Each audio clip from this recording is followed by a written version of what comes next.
your door, he got a Chrome 44.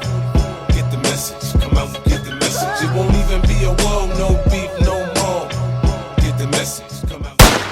Fisk unit. Soldier. Fisk unit. Soldier. Fisk unit. Soldier. Fisk unit. Soldier. What's good, y'all? Fisk Vegas, the hardest voice of sports. Go ahead, hit that like button and subscribe to the Fisk unit while you at it. Y'all know what time it is. If you ain't with it, you best get with it. Now let's rock. Listen, hit the sub button, alright? Hit that sub button, join this Fisk unit army, and get Fisk unit tough. When you done subscribing to my channel, follow me on Twitter at Bully Fisk. Alright, at Bully Fisk on Twitter. You know the vibes, you know what to do. Now go do it. Alright. With that being said, they back at it again. Alright. The media is back slandering this New York Football Giants team every chance they can get. We had to deal with Michael Irvin last week. Now this week we got Sports Illustrated with the ultimate disrespect by trying to tell me that Daniel Jones is a 32nd ranked quarterback in the league. That's bullshit.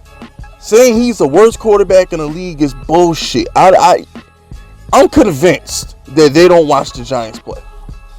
Anybody who thinks Daniel Jones is a bad quarterback don't watch the Giants actually play football. They don't watch. It's like, because I'm sitting back, I'm like, okay, people who are smarter than me, football terms, have all gone to bat for Daniel Jones. Alright, Joe Schoen, look, I'm going to be honest with you.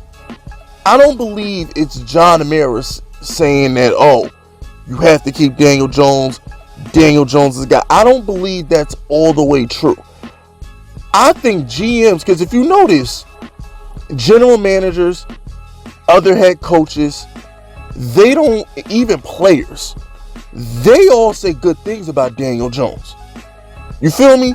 It's only the fucking analytic people, the sports writers, other fan bases, like, they're the ones who diss Daniel Jones. Most coaches and executives go to bat for Daniel Jones. So I believe Joe Schoen when he says we're going to build this around Daniel Jones.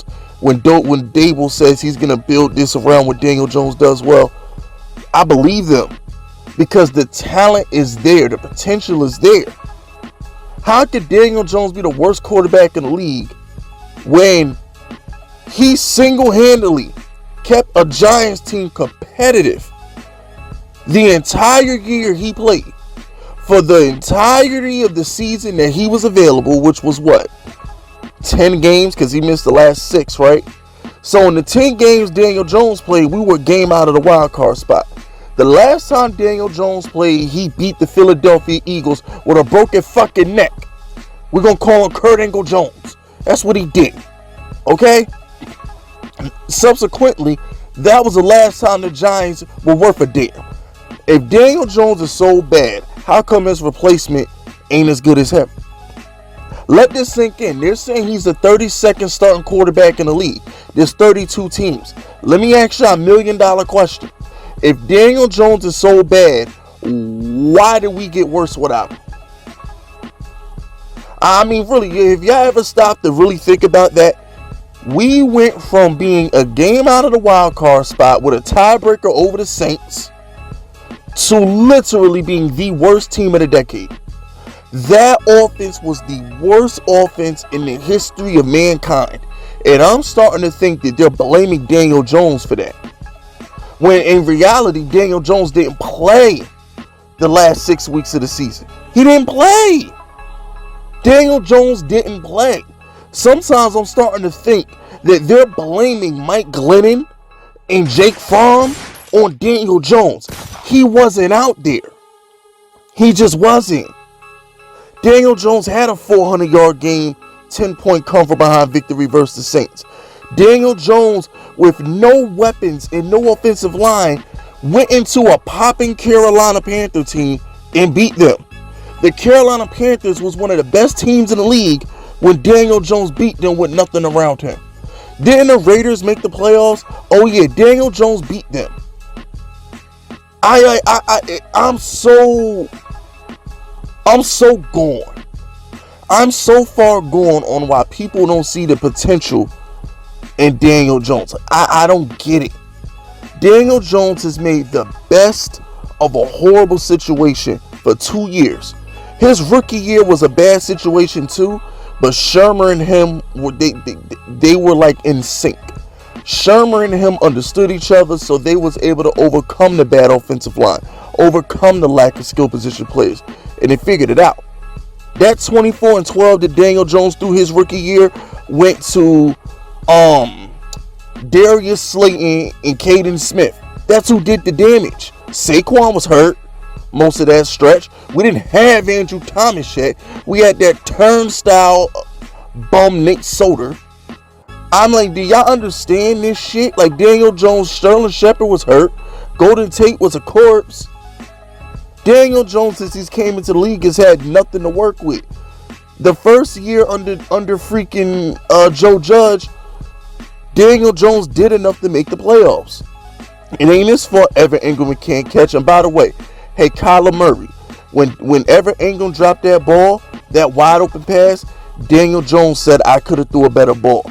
It's my fault we lost. When Darius Slayton dropped that wide open touchdown versus Washington week 2, Daniel Jones came to the podium and said, I could have thrown a better ball.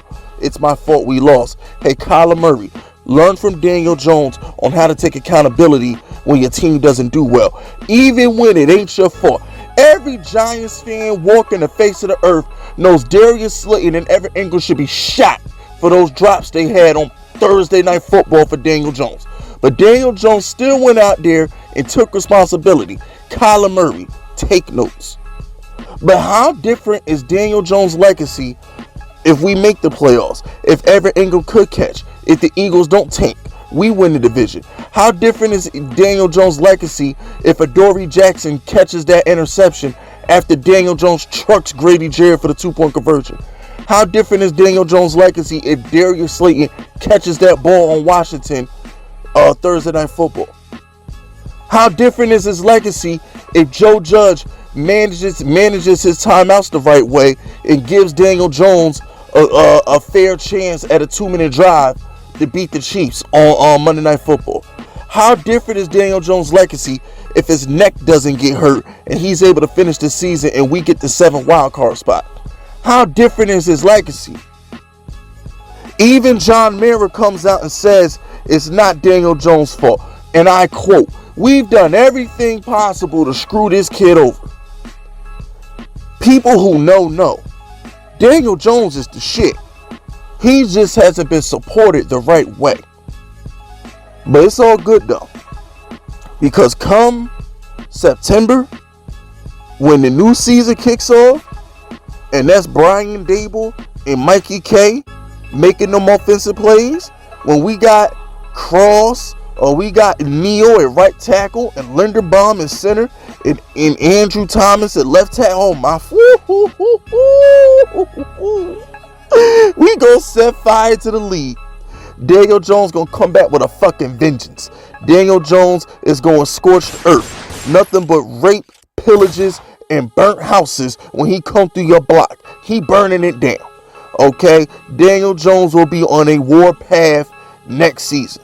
Okay? He gonna burn the crops too. He gonna burn the crops. He gonna shoot the pets. And he gonna leave nothing but dust, rubble, and the ghosts of crying screams when he comes to your stadium. Nothing will be left surviving. There will be nothing left. The only one who will be here to tell the Daniel Jones story is me. Because everybody else who witnessed it gonna get got. You understand me? We coming. Daniel Jones and his advocate, Big Fist, coming to a town near you. You better duck, hide, run for cover, disappear, call your mammy, call your poppy, and go cry. Okay? Because when we come, that's your ass. I ain't got nothing else to say. That's it, that's all. Subscribe to the unit if you rocking with me. My name is Fist Vegas, and I approve this message.